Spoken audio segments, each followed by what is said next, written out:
ঢাকা থেকে কাঠমান্ডুগামী বাংলাদেশ বিমানের একটি বিমানে বোমা আছে এরকম একটি টেলিফোন কল এয়ার ট্রাফিক কন্ট্রোলকে জানানো হয়। শুক্রবার বিকালে বিমান বাংলাদেশ এয়ারলাইন্সের ঢাকা কাঠমান্ডু ফ্লাইটে বোমা রয়েছে বলে অচেনা নম্বর থেকে ফোন করা হয়। বোমা থাকার আশঙ্কায় ফ্লাইটটিতে 3 ঘন্টার নিবিড় তল্লাশি চালানো হয়, কিন্তু শেষ পর্যন্ত কোনো বোমা পাওয়া যায়নি।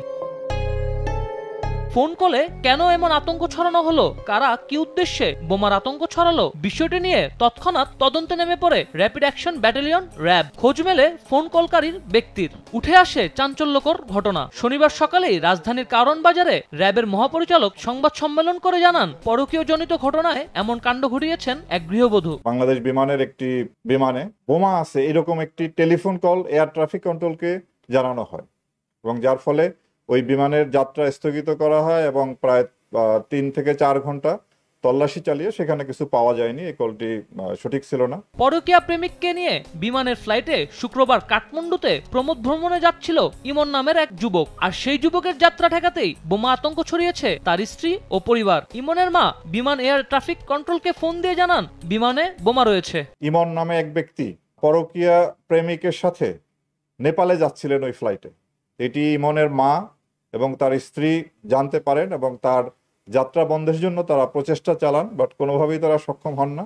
তখন ইমনেরই আর এক বন্ধু ইমরান পরামর্শ দেয় যে যদি এয়ার ট্রাফিক কন্ট্রোলকে জানানো হয় যে এখানে বোমা আছে তাহলে হয়তো বিমানের যাত্রাটি বন্ধ হবে, এবং অ্যাকর্ডিংলি ওই মা টেলিফোন করেন এবং যার ফলে এই ঘটনা সংঘটিত হয়। আজ সকালে আয়োজিত এক সংবাদ সম্মেলনে এসব তথ্য জানান র্যাবের মহাপরিচালক AKM শহীদুর রহমান। র্যাবের ডিজি বলেন, বোমা আতঙ্কের খবরে বিমানের যাত্রা স্থগিত করা হয় এবং 3 থেকে 4 ঘন্টা তল্লাশি করে কিছুই পাওয়া যায়নি। এই ঘটনায় এয়ারলাইন্সের ভাবমূর্তি দেশ ও আন্তর্জাতিকভাবে মারাত্মক ক্ষুণ্ণ হয়। ইমন নামে এক ব্যক্তি পরকীয়া প্রেমিকের সাথে নেপালে যাচ্ছিলেন ওই ফ্লাইটে। এটি ইমনের মা এবং তার স্ত্রী জানতে পারেন এবং তার যাত্রা বন্ধের জন্য তারা প্রচেষ্টা চালান, বাট কোনোভাবেই তারা সক্ষম হন না।